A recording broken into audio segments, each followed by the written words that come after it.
இதற்கு மேலாக அனைத்து கட்சி உறுப்பினர்கள் இந்த அவையிலே விரிவாக பேசியிருக்கிறார்கள்.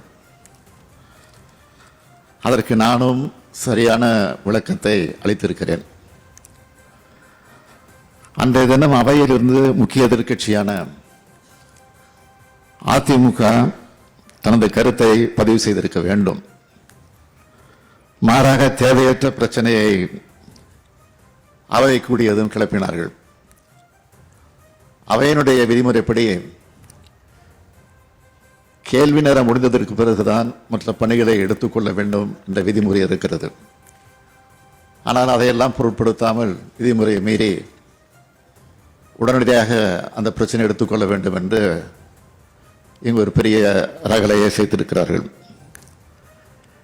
கேள்வி நேரம் பதில் நேரம் முடிந்ததும் கள்ளக்குறிச்சி பிரச்சனை பற்றி தான் விவாதிக்கப் போகிறோம் என்று சபாநாயகர் அவர்களும் தெளிவாக குறிப்பிட்டு சொல்லியும் அதையும் மீறி அவர்கள் வேண்டுமென்றே திட்டமிட்டு ஒரு கலவரத்தை ஏற்படுத்த வேண்டும் என்பதற்காகவே திட்டமிட்டு அந்த பணியை செய்து முடித்திருக்கிறார்கள். அதற்கு பிறகு நீங்கள் வேறு வழி இல்லாமல் அவர்களை அவையிலிருந்து அன்றைக்கு வெளியேற்றி இருக்கிறீர்கள். அதற்கு பிறகுதான் நான் அவைக்கு வந்தேன். வந்ததற்கு பிறகு கேள்விப்பட்டவுடன் மானிய கோரிக்கை விவாதம் நடைபெறுவது எதிர்கட்சி, அதுவும் பிரதான எதிர்கட்சி அதிமுக இருக்க வேண்டும்.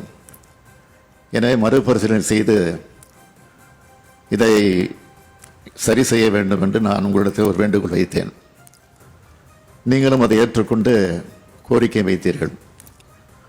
ஆனால் அதற்கு பிறகும் அதையும் ஏற்றுக்கொள்ளாமல் மீண்டும் மீண்டும் வந்து ஒரு கலவரத்தை உருவாக்க வேண்டும் என்பதற்காக திட்டமிட்டு இந்த காரியத்தை செய்து கொண்டிருக்கிறார்கள். வேறொன்றும் இல்லை, 40க்கு 40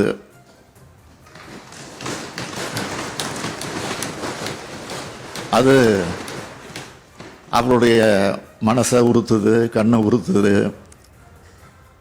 அதை மக்களிடத்திலிருந்து எப்படி மாற்றுவது என்பதற்காக திட்டமிட்டு இந்த காரியத்தை தொடர்ந்து செய்து கொண்டிருக்கிறார்கள். எனவே நான் பல்வேறு விளக்கங்களை கவன ஈர்ப்பு தீர்மானம் கொண்டு வந்தபோது அதற்கு என்னென்ன பரிகாரம் செய்ய போகிறோம் என்பதை பற்றியெல்லாம் தெளிவாக சொல்லியிருக்கிறேன். கள்ளக்குறிச்சி சம்பவத்துக்கான உண்மையான காரணத்தை அறிய நீதியரசர் கோகுல்தாஸ் ஆணையம் அமைக்கப்பட்டுள்ளது. சிபிசிஐடி வசம் இந்த வழக்கு ஒப்படைக்கப்பட்டுள்ளது. உள்துறை செயலாளரையும் டிஜிபியையும் உடனடியாக அங்கே சென்று அறிக்கையை தர சொல்லியிருக்கிறேன். குற்றவாளிகளில் 20க்கும் மேற்பட்டோர் கைது செய்யப்பட்டிருக்கிறார்கள். இன்னும் சிலர் தேடப்பட்டு வருகிறார்கள். கள்ளச்சாராயம் விஷசாராயம் ஒழிப்பு நடவடிக்கை தொடர்கிறது. இறந்தோர் குடும்பத்திற்கு 10 லட்சம் ரூபாய் தரப்பட்டு பாதிக்கப்பட்டோர் குடும்பத்திற்கும் இழப்பீடு வழங்கப்பட்டுள்ளது. பெற்றோரை இழந்த பிள்ளைகள் கல்வி வாழ்க்கை பொறுப்பை அரசு ஏற்றுக்கொண்டிருக்கிறது. மாவட்ட ஆட்சியர் மாற்றப்பட்டுள்ளார். மாவட்ட எஸ்பி உள்ளிட்ட காவல்துறை அதிகாரிகள் பணியிடை நீக்கம் செய்யப்பட்டிருக்கிறார்கள். மதுவிலக்கை கவனித்து வந்த ஏடிஜிபி கட்டாய காத்திருப்பில் வைக்கப்பட்டுள்ளார். இப்படிப்பட்ட நடவடிக்கைகள் 24 மணி நேரத்துள் இந்த அரசு எடுத்திருக்கிறது என்பது உங்களுக்கெல்லாம் நன்றாக தெரியும். இதற்கிடையில் நேற்றைய தினம் கூட ஆர்ப்பாட்டம் எல்லாம் கூட செய்திருக்கு. ஆர்ப்பாட்டம் என்பது அது நியாயம்தான். அது எல்லாருக்கும் விதிமுறையில் இடம் இருக்கிறது. அது ஜனநாயகத்தில் இருக்கக்கூடிய உரிமை. அது யாரோட்டம்லாம் ஆர்ப்பாட்டம் செய்யலாம். அது நியாயமான முறை ஆர்ப்பாட்டமாக இருந்தால் அது அரசு அதற்கு அனுமதி தருகிறது. ஆனால் அந்த ஆர்ப்பாட்டத்தை கூட திரும்ப திரும்ப சிபிஐ என்கொயரி வைக்க வேண்டும் என்று வலியுறுத்தி பேசியிருக்கிறார்கள். இதே எதிர்க்கட்சி தலைவர் அப்போது முதலமைச்சராக இருந்தபோது அவர் மீது சிபிஐ விசாரணை ஒன்று வந்தது. அவர் மறந்திருக்க மாட்டார். திராவிட முன்னேற்ற கழகத்தினுடைய அமைப்பு செயலாளர் RS பாரதி அவர்கள்